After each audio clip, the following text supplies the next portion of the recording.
আসসালামু আলাইকুম। আপনি কি জানেন শত শত বছর ঘুমিয়ে থাকা কিছু যুবকের বিস্ময়কর ঘটনা যা পবিত্র কোরআনে বর্ণিত হয়েছে?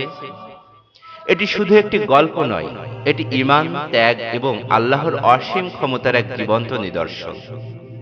পবিত্র কোরআনের সূরা কাহাফে বর্ণিত হয়েছে সেই সাহসী ঈমানদার যুবকদের কাহিনী, যারা সত্যের পথে অটল থেকে আশ্রয় নিয়েছিল একটি গুহায়, আর আল্লাহ তাদের ঘুম পড়িয়ে রেখেছিলেন বহু বছর।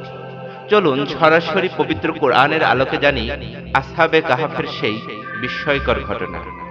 সূরা কাহাফের ৯ থেকে ২৫ নম্বর আয়াতে এই ঘটনা এভাবে বর্ণিত হয়েছে।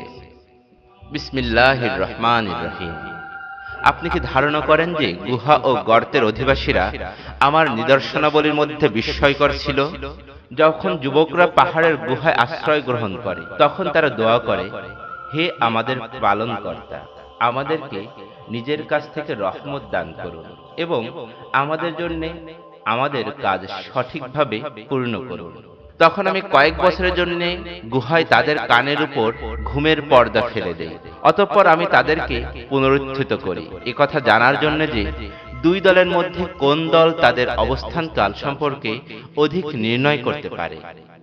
আপনার কাছে তাদের ইতিবৃত্তান্ত সঠিকভাবে বর্ণনা করছি। তারা ছিল কয়েকজন যুবক। তারা তাদের পালনকর্তার প্রতি বিশ্বাস স্থাপন করেছিল এবং আমি তাদের সৎ পথে চলার শক্তি বাড়িয়ে দিয়েছিলাম। আমি তাদের মন দৃঢ় করেছিলাম। যখন তারা উঠে দাঁড়িয়েছিল, অতঃপর তারা বলল, আমাদের পালনকর্তা আসমান এবং জমিনের পালনকর্তা, আমরা কখনো তার পরিবর্তে অন্য কোনো উপাস্যকে আহ্বান করব না। যদি করি তবে তা হবে অত্যন্ত গর্হিত কাজ।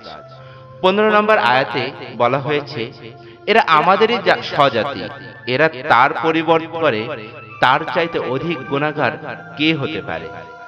১৬ নম্বর আয়াতে বলা হয়েছে, তোমরা যখন তাদের থেকে পৃথক হলে এবং তারা আল্লাহর পরিবর্তে যাদের ইবাদত করে তাদের থেকে, তখন তোমরা গুহায় আশ্রয় গ্রহণ করো।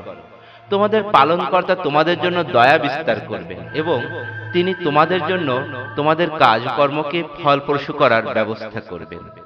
১৭ নম্বর আয়াতে বলা হয়েছে, তুমি সূর্যকে দেখবে যখন উদিত হয় তাদের গুহা থেকে পাশ কেটে ডান দিক দিয়ে চলে যায়, এবং যখন অস্ত যায় তাদের থেকে পাশ কেটে বাম দিকে চলে যায়, অথচ তারা গুহার প্রশস্ত চত্বরে অবস্থিত।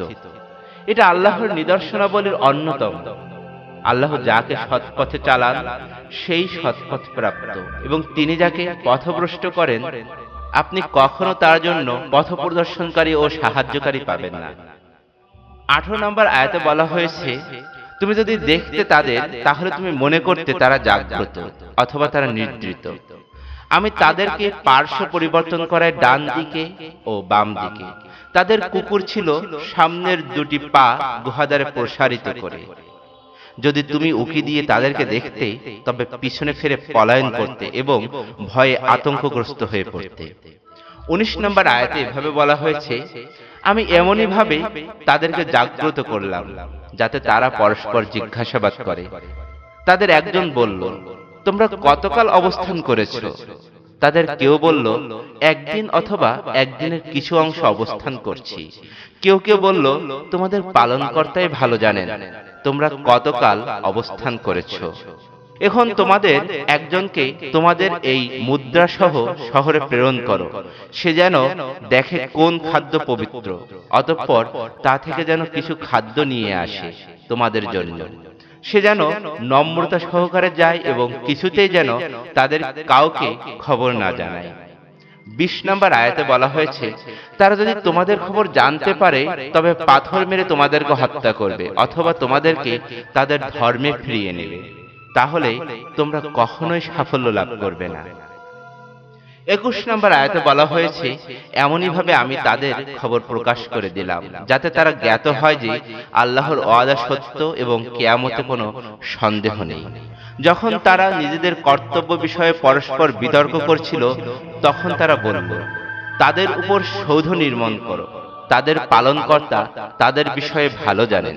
তাদের কর্তব্য বিষয়ে যাদের মত প্রবল হলো, তারা বলল, আমরা অবশ্যই তাদের স্থানে মসজিদ নির্মাণ করব। 22 নম্বর আয়াতে বলা হয়েছে, অজ্ঞাত বিষয়ে অনুমানের উপর ভিত্তি করে এখন তারা বলবে তারা ছিল 3 জন, তাদের চতুর্থটি ছিল কুকুর। একথাও বলবে তারা 5 জন, তাদের ষষ্ঠটি ছিল কুকুর। আরো বলবে তারা ছিল 7 জন, তাদের অষ্টমটি ছিল কুকুর।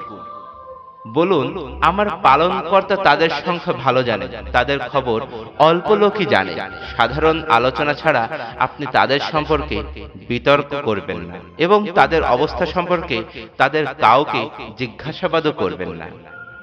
23 নম্বর আয়াতে বলা হয়েছে, আপনি কোনো কাজের বিষয়ে বলবেন না যে সেটি আগামীকাল করব, আল্লাহ ইচ্ছা করলে কথাটি বলা ব্যতি রেখে। যখন ভুলে যান তখন আপনার পালনকর্তাকে স্মরণ করুন এবং বলুন, আশা করি আমার পালনকর্তা আমাকে এর চাইতেও নিকটতম সত্যের পথ প্রদর্শন করবেন।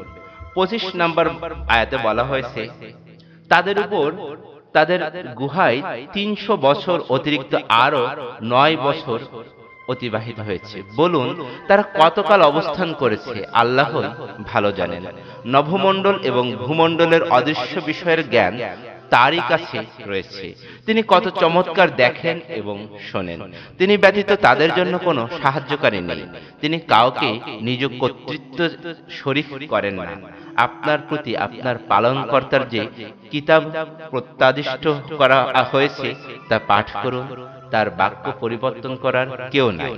তাকে ব্যতীত আপনি কখনোই কোনো আশ্রয়স্থল পাবেন না। 28 নম্বর আয়াতে বলা হয়েছে, আপনি নিজেকে তাদের সঙ্গে আবদ্ধ রাখুন যারা সকাল ও সন্ধ্যায় তাদের পালনকর্তাকে তার সন্তুষ্টি অর্জনের উদ্দেশ্যে আহ্বান করে, এবং আপনি পার্থিব জীবনের সৌন্দর্য কামনা করে তাদের থেকে নিজের দৃষ্টি ফিরিয়ে নেবেন না।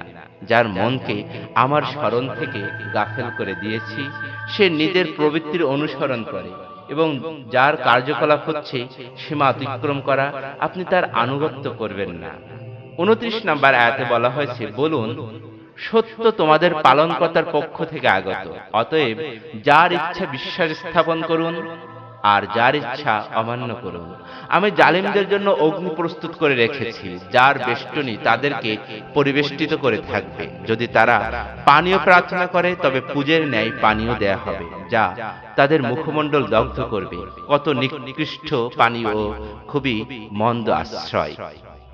30 নম্বর আয়াতে বলা হয়েছে, যারা বিশ্বাস স্থাপন করে এবং সৎকর্ম সম্পাদনা করে, আমি সৎকর্মশীলদের পুরস্কার নষ্ট করি না। 31 নম্বর আয়াতে বলা হয়েছে, তাদের বসবাসের জন্য আছে জান্নাত, তাদের পাদদেশে প্রবাহিত হয় নহর সমূহ, তাদের তথায় স্বর্ণ কঙ্কনের অলঙ্কৃত করা হবে এবং তারা পাতলা ও মোটা রেশমের সবুজ কাপড় পরিধান করবে, এমত অবস্থায় যে তারা সিংহাসনে সমাসীন হবে। চমৎকার প্রতিদান এবং কত উত্তম আশ্রয়।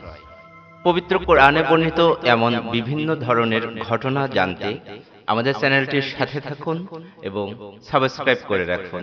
ভিডিওটি কেমন লাগলো কমেন্টসে জানাতে ভুলবেন না। সবাইকে ধন্যবাদ এবং আপনি কোন ঘটনা চান সেই ঘটনার নামটি কমেন্টসে জানিয়ে রাখুন। আমরা পরবর্তীতে অবশ্যই আপনার কাঙ্ক্ষিত ঘটনাটি জানিয়ে দেব। আল্লাহ হাফেজ, ইনশাআল্লাহ।